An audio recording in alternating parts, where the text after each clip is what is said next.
ஆண்டவருடைய பரிசுத்த நாமத்துக்கு மகிமை உண்டாவதாக. இப்ப பாத்தீங்கன்னா நம்ம மத்தேயு 6ஆம் அதிகாரம் வசனங்கள் 1 முதல் 2 நம்ம இப்ப பார்க்க போகிறோம்.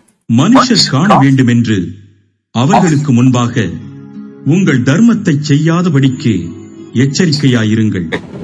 செய்தால் பரலோகத்தில் இருக்கிற உங்கள் பிதாவினிடத்தில் உங்களுக்கு பலன் இல்லை. ஆகையால் நீ தர்மம் செய்யும் போது மனுஷரால் புகழப்படுவதற்கு மாயக்காரர் ஆலயங்களிலும் வீதிகளிலும் செய்வது போல உனக்கு முன்பாக தாரை ஊதுவியாதே. அவர்கள் தங்கள் பலனை அடைந்து தீர்ந்ததென்று மெய்யாகவே உங்களுக்கு சொல்லுகிறேன். பாத்தீங்கன்னா முதல் வசனத்துல என்ன போட்டிருக்குன்னா, மனுஷன் காண வேண்டும் என்று தர்மத்தை செய்யாதபடி எச்சரிக்கையா இருங்கள், இப்படி செய்தால் உங்களுக்கு பலன் இல்லை. அதான் முதல் வசனம் குறிக்குது. பாத்தீங்கன்னா அந்த காலத்துல வந்துட்டு 2 குரூப் ஆஃப் பீப்புள், 2 குழுவான ஒரு மக்கள் இருப்பாங்க. பரிசேயர் சதுசேயர்கள். உங்களுக்கு பைபிள் நல்லா தெரியும்னு நினைக்கிறேன். அதுல வந்து பரிசேயர் சதுசேயர்கள் இவங்க பாத்தீங்கன்னா பைபிளை வந்து ரொம்ப ரொம்ப அதிகமா தெரிஞ்சவங்க. ஸோ இவங்க வந்துட்டு எவ்வளவுதான் பைபிள் தெரிஞ்சாலும் மக்கள் வந்துட்டு இவங்க ஏத்துக்கணும், இவங்க நல்லவங்க. ஸோ அது என்ன பண்ணுவாங்க, இந்த மாதிரி தர்ம காரியங்க அவங்க முன்னாடி செஞ்சு இவங்க அது மூலியமா வந்து பல பேரை வந்துட்டு அட்ராக்ட் பண்ணுவாங்க. அதாவது வந்து பல பேர் வந்துட்டு இதை பார்த்துட்டுப்பா இவர் ரொம்ப உதவி செய்யறாரு.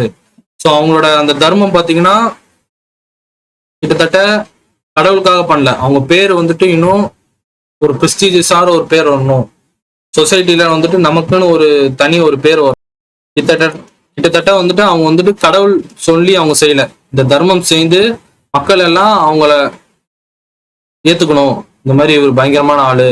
அவங்களோட பார்வையெல்லாம் பாத்தீங்கன்னா அவங்க பேர் சம்பாதிக்கணும், கடவுளுக்காக நான் செஞ்சேன், கடவுளுக்கு மகிமை கொடுக்காம இது மூலியமாக வந்து அவங்க வந்து பேர் சம்பாதிக்கணும்னு அந்த காலத்துல வந்து இயேசு காலத்துல நடந்திருக்கு. அதுதான் ஜீசஸ் சொல்றாரு. இந்த காலத்திலே உங்களுக்கும் தெரியும், கிட்டத்தட்ட ஒரு மனுஷர் வந்துட்டு ஒரு பயங்கரமான ஒரு பிரபலமான மனிதர், அவர் பேரை குறிக்கவில்லை. அவர் பாத்தீங்கன்னா காரால ஒரு மனுஷனை ஏத்திட்டார், பிளாட்ஃபார்ம்ல படுத்திருந்த ஒரு மனுஷனை ஏத்திட்டார்.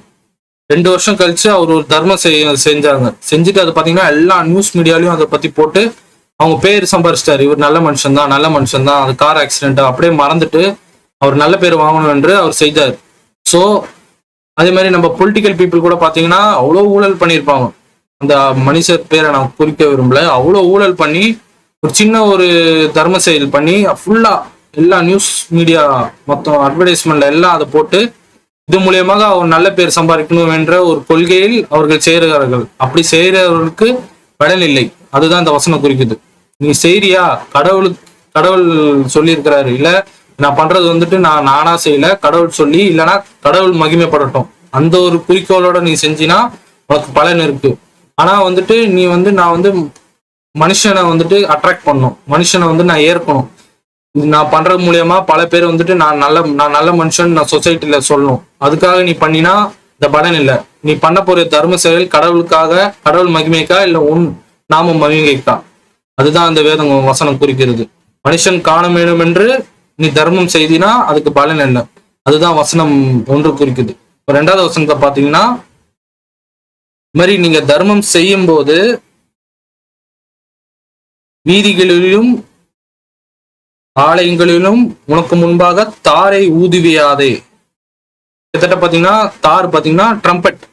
அதாவது அந்த காலத்துல பாத்தீங்கன்னா வரலாறு என்ன சொல்லுதுன்னா, ட்ரம்பட் வந்துட்டு எப்பவும் ஒரு யுத்தம் வரப்போகுது, இல்ல ஒரு முக்கியமான செய்தி சொல்ல போகுது, அப்பதான் ட்ரம்பட் ஊதுவாங்க.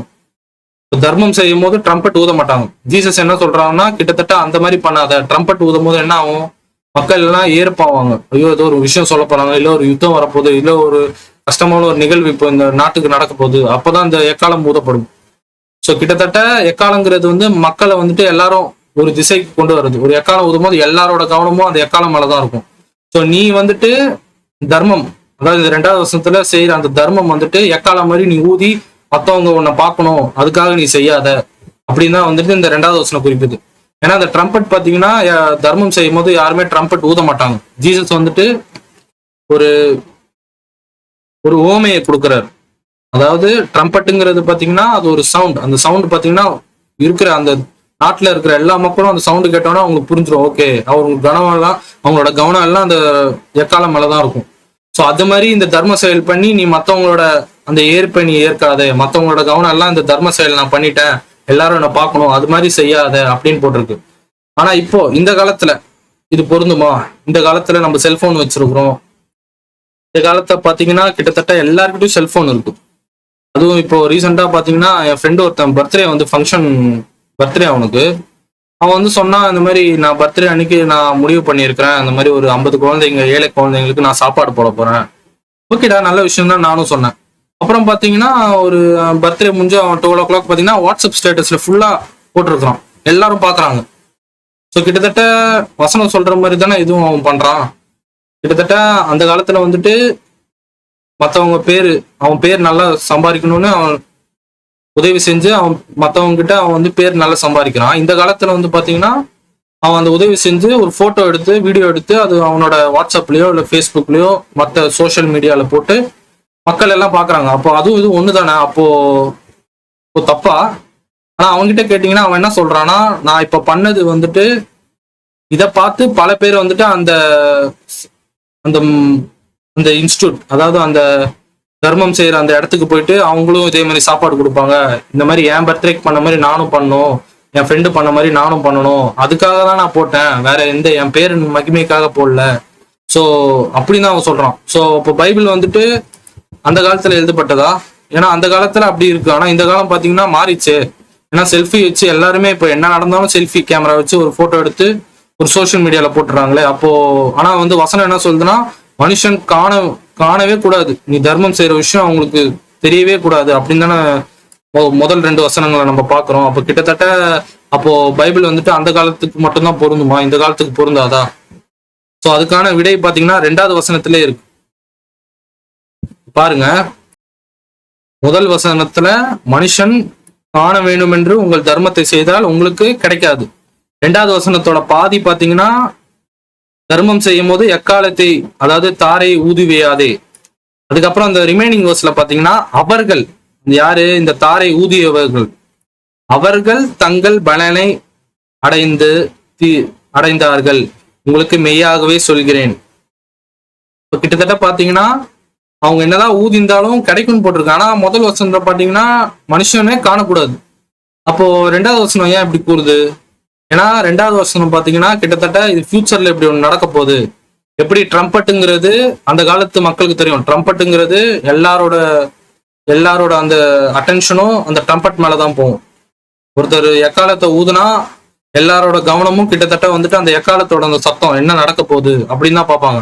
இந்த காலத்துல பாத்தீங்கன்னா நம்ம அந்த காலத்துல வந்து ட்ரம்பட், ஆனா இந்த காலத்துல பாத்தீங்கன்னா நமக்கு எப்படி தெரியும் ட்ரம்பட்டுங்கிறது? பாத்தீங்கன்னா இந்த காலத்துக்கு வந்து ஒரு சோஷியல் மீடியா தான். ஒரு நோட்டிபிகேஷன் வந்தோன்னு நம்ம என்ன பண்றோம், இப்போ என்ன போட்டிருக்காங்க, வாட்ஸ்அப்ல என்ன போட்டிருக்காங்க. ஸோ அதை வந்து ஆண்டவர் வந்து முன்னாடியே அறிந்தவர். ஏன்னா வானமும் பூமியும் அழிந்தாலும் ஆண்டவரோட வார்த்தை அழியாது, அதுதான் வந்து வேதம் கூறுகிறது. ஸோ அவர் முன்னாடியே தெரியும் ஒரு 2000 வருஷம் கழிச்சு இது மாதிரி ஒரு சுச்சுவேஷன் வரும்.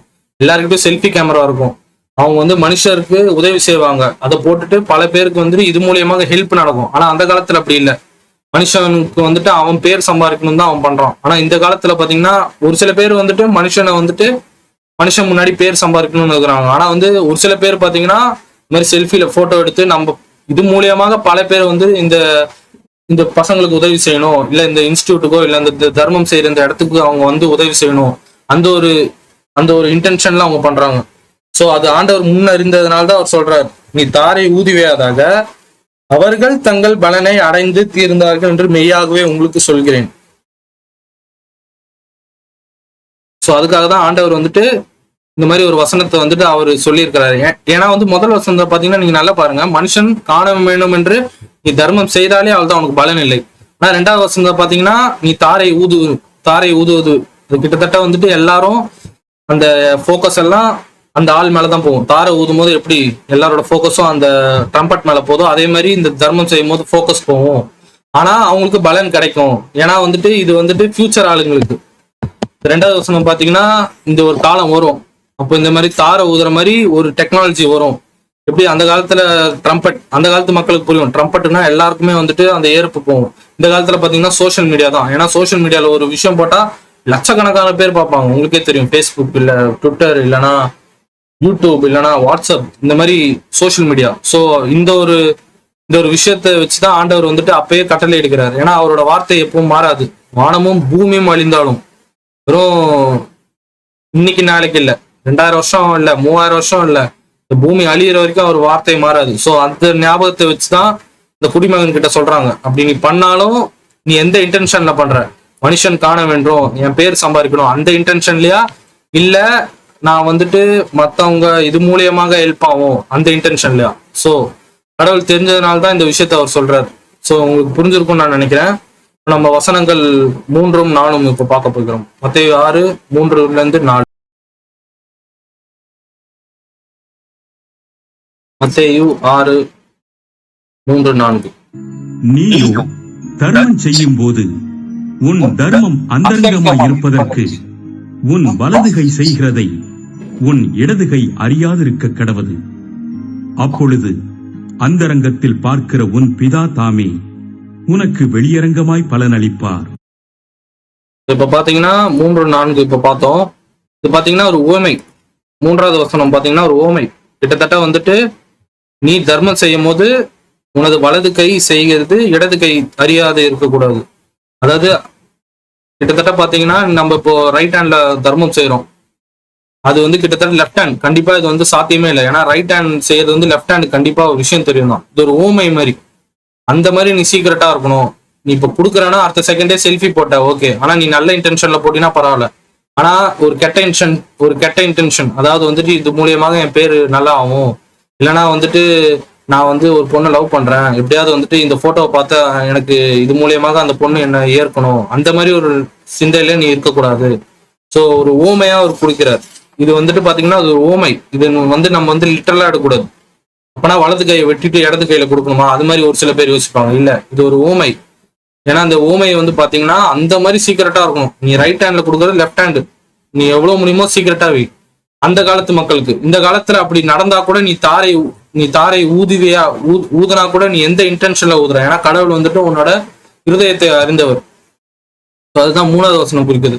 4வது பாத்தீங்கன்னா அப்பொழுது அந்தரங்கத்தில் பார்க்கிற உன் பிதா தாம் உனக்கு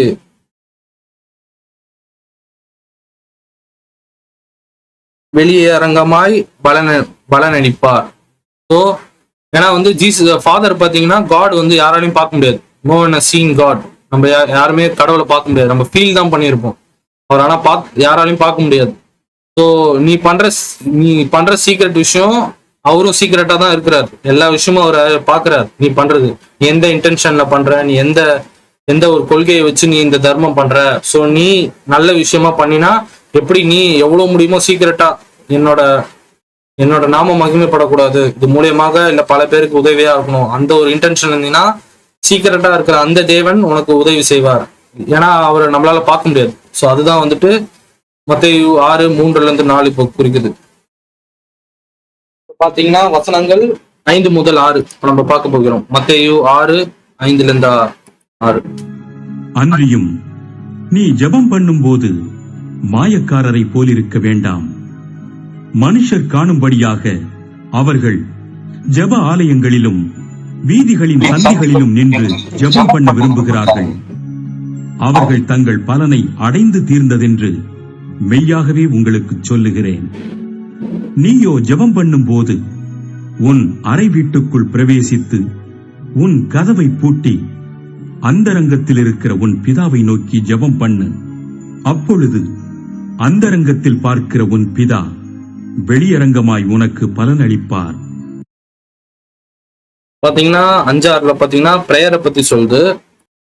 இதுல பாத்தீங்கன்னா முதல்ல பாத்தீங்கன்னா ஜப ஆலயம், அதாவது இங்கிலீஷ்ல பாத்தீங்கன்னா சினகாக்னு போட்டு. சினகாக் பாத்தீங்கன்னா அந்த காலத்துல இந்த யூதர்கள் அங்கதான் கூடுவாங்க பிரேயர் பண்றதுக்கு. இல்லைன்னா இந்த பழைய ஏற்பாடு புஸ்தகம் வந்துட்டு ஒருத்தர் ரீட் பண்ணுவார், ஜீசஸ் கூட ரீட் பண்ணுவாரு, எல்லாரும் கேட்பாங்கல்ல. ஸோ அந்த மாதிரி. அது மட்டும் இல்ல, அங்கதான் வந்துட்டு தேவனை தொழுது கொடுக்கிற ஒரு இடமாக யூதர்களுக்கு இருந்தது அந்த சினகாக். ஜப ஆலயம்னு வந்துட்டு நம்மளோட தமிழ்ல இருக்கு, அது சினகாக்னு இங்கிலீஷ்ல போட்டிருக்கு. ஸோ அதுதான் அந்த இடத்துல பாத்தீங்கன்னா இந்த மாயக்காரர்கள், அதாவது இந்த ஹிப்போக்ரட்ஸ், இந்த நடிகர்கள், அவங்க என்ன பண்ணுவாங்கன்னா அந்த சினகாக் முன்னாடி ஏதோ நல்ல ஆள் மாதிரி, நான் ரொம்ப நல்ல மனுஷன். அதுக்கு உதாரணம் பாத்தீங்கன்னா லூக்கா எழுதின சுவிசேஷம் 18ஆம் அதிகாரம் 10-14 நீங்க படிச்சீங்கன்னா நல்லா தெரியும்.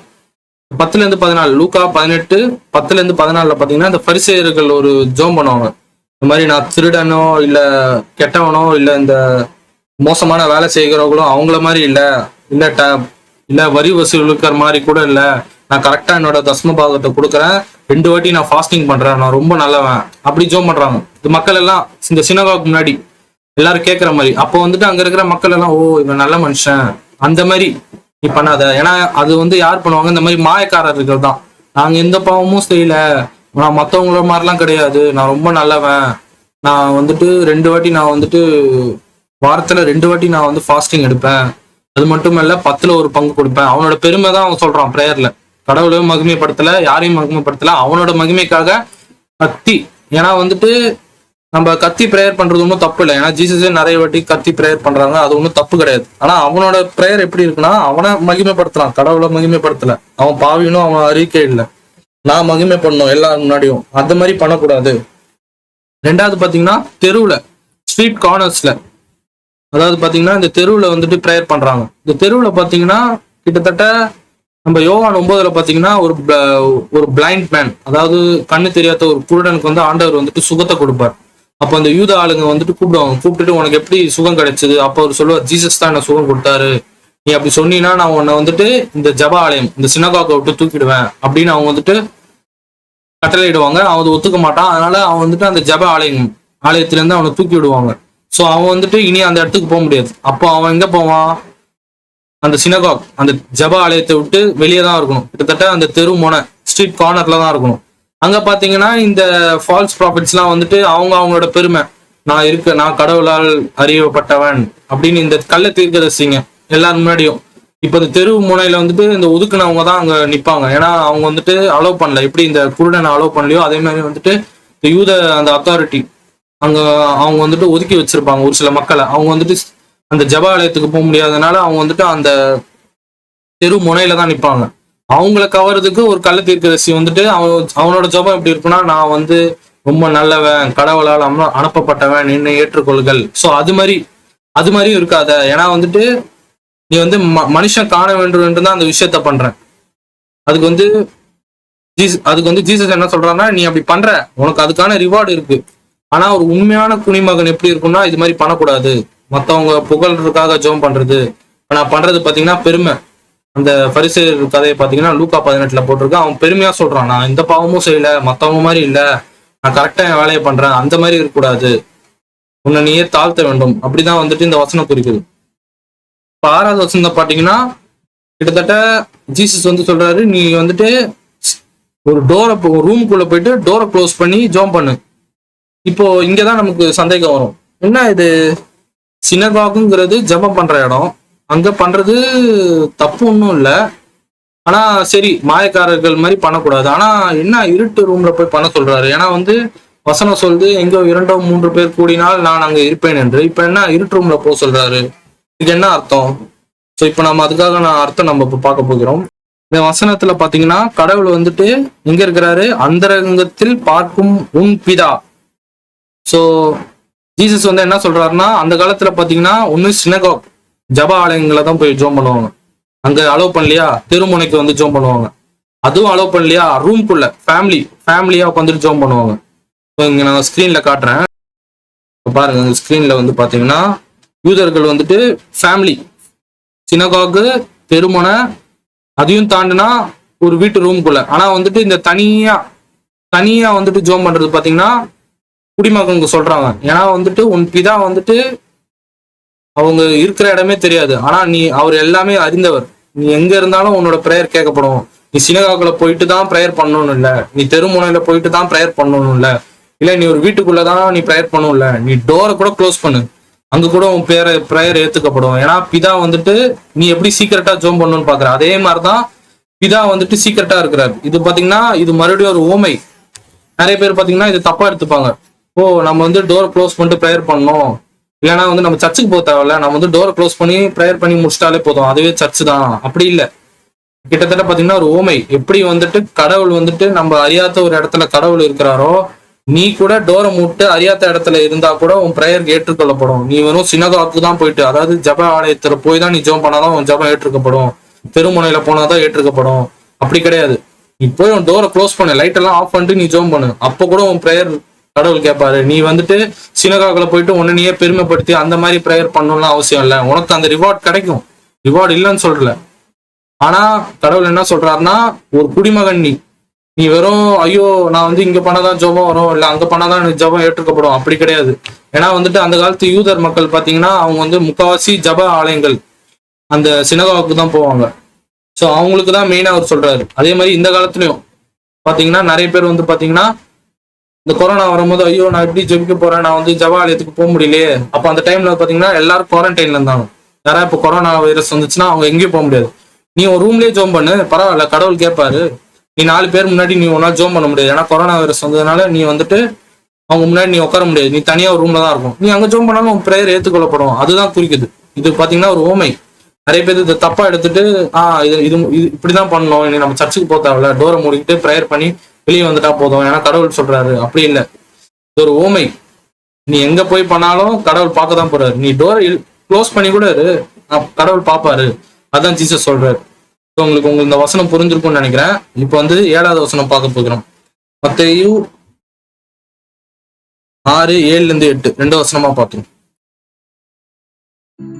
அன்றையும் நீங்கள் ஜெபம் பண்ணும் போது அஞ்ஞானிகளைப் போல வீண் வார்த்தைகளை அலப்பாதீயுங்கள். அவர்கள் அதிக வசனிப்பினால் தங்கள் ஜெபம் கேட்கப்படும் என்று நினைக்கிறார்கள். அவர்களைப் போல நீங்கள் செய்யாதிருங்கள். உங்கள் பிதாவை நோக்கி நீங்கள் வேண்டிக் கொள்ளுகிறதற்கு முன்னமே உங்களுக்கு இன்னது தேவை என்று அவர் அறிந்திருக்கிறார். பாத்தீங்கன்னா 7-8 நம்ம கேட்டோம். 7வது வசனத்துல பாத்தீங்கன்னா நீங்க வந்துட்டு பேகன்ஸ், அதாவது நீங்க வந்துட்டு இந்த மத்த கடவுள், அதாவது கிட்டத்தட்ட இந்த பிசாசுகளை வணங்குற 7வது வருஷத்துல அஞ்ஞானிகள், அதாவது பேகன்ஸ் போட்டிருக்கு. கிட்டத்தட்ட பாத்தீங்கன்னா 1 ராஜாக்கள் 18:26 1 ராஜாக்கள் 18:26 அதுல பாத்தீங்கன்னா பாலுங்கிற ஒரு கடவுள், உண்மையில கடவுள் இல்ல, அது ஒரு கெட்ட தூதன். இந்த பால் கடவுள் கிட்ட வேண்டாங்க, ஓ பால் எங்களுக்கு இறங்கும், ஓ பால் எங்களுக்கு இறங்கும். அது ஒரு 100 வாட்டி சொல்றாங்க. அது மட்டும் இல்ல, ஆக்ஸ்ல பாத்தீங்கன்னா டயானா இறங்கும், டயானா இறங்கும். இந்த காலத்துல கூட நம்மளோட பல சகோதரர்கள் உடனே நெய் எடுத்துருவா, சகலாம் பரணும் சூசி வரணும், உடனே நெய் எடுத்துருவா, சசலாம் பரணும் சூசி வரணும், உடனே நெய் எடுத்துருவா, ரிப்பீட் பண்ணிக்கிட்டே இருப்பாங்க. ஸோ அந்த மாதிரி நீங்க இருக்க வேணாம். நீங்க கடவுளோட குடிமகன். ஏன்னா வந்து கடவுளோட குடிமகன் வந்துட்டு உங்க கடவுள் எல்லாத்தையும் அறிந்தவர். அதுதான் வந்து 8வது வசனத்துல போட்டிருக்கு. For your father knows what you need. உங்கள் பிதாக்கு நீங்கள் வேண்டிக் கொள்வதற்கு முன்பே உங்களுக்கு என்னதென்று தேவை என்று அவர் அறிந்திருக்கிறார். கிட்டத்தட்ட அவர் ஆல்பா ஒமேகா எல்லாமே அறிந்திருக்கிறார். உங்களுக்கு என்ன தேவை, உங்களுக்கு ஃபியூச்சர்ல என்ன நடக்க போகுது எல்லாமே அவருக்கு தெரியும். ஸோ வந்து நீங்க வந்து அந்த பேகன்ஸ் அஞ்ஞானிகளை போல் நீங்க ஜோம் பண்ண வேணாம். ஓ பால் எங்களுக்கு இறங்கும், ஓ பால் எங்களுக்கு இறங்கும், சகலாம் பரணும் சுசி பரணும், உடனே நெய் எடுத்துட்டு வா, சகலா பரணும் சுசி பரணும், உடனே நெய் எடுத்துட்டு வா, அப்படி பண்ண வேணாம். ஏற்கனவே தெரியும். ஸோ நீங்க எப்படி ஜோம் பண்ண வேண்டும் அப்படிங்கிற ஒரு விஷயம் தான் வந்துட்டு ஜீசஸ் சொல்ல போகிறார். ஸோ கிட்டத்தட்ட 20 நிமிஷம் முடிஞ்சிச்சு. நான் ஒரு நாளைக்கு தான் 20 மினிட்ஸ் தான் கொடுக்கணும்னு பாக்குறேன். 23 மினிட்ஸ் ஆச்சு. ஸோ அடுத்தது பாத்தீங்கன்னா 9வது வசனத்துல இருந்து பார்க்க போகிறோம். 6ஆம் அதிகாரம் வசனங்கள் 1-8 நம்ம முடித்து விட்டோம். 9வது வசனத்துல இருந்து ஆரம்பிக்க போகுது. பரமண்டலத்தில் எங்கள் பிதா, அதனோட ஃபுல் சர்மன் நான் அடுத்த வீடியோல போடுறேன். ஸோ உங்களுக்கு இந்த வீடியோ பிடிச்சிருக்கும்னு நினைக்கிறேன். நீங்க லைக் பண்ணுங்க, ஷேர் பண்ணுங்க, சப்ஸ்கிரைப் பண்ணுங்க. அதே மாதிரி நான் தொடர்ந்து வீடியோ போடணும். ஒரு சில டைம்னா கேப் வருது, அந்த கேப் வரக்கூடாது. ஸோ கடவுளோட நாமம் மகிமைப்படுறது மூலியமாக எனக்கு அந்த இன்ட்ரெஸ்டும் கடவுள் கொடுக்க வேண்டும். ஸோ நான் அதுக்காக வேண்டிக்கிறேன். உங்களால நீங்க முடிஞ்சீங்கன்னா சப்ஸ்கிரைப் பண்ணுங்க, லைக் பண்ணுங்க. அப்படி உங்களுக்கு இந்த வீடியோ பிடிச்சிருந்தா, இந்த மெசேஜ் உங்களுக்கு பிடிச்சிருந்தா, நீங்க மற்றவங்களுக்கு இந்த டீப் பைபிள் ஸ்டடி நான் வந்து ஆழமான ஒரு வேத ஆராய்ச்சி பண்ணுகிறேன். உங்களுக்கு பிடிச்சிருந்தா நீங்க மற்றவங்களுக்கு ஷேர் பண்ணுங்க. ஆண்டவரை நாம் மகிமைப்படுவதாக. ஆமீன்.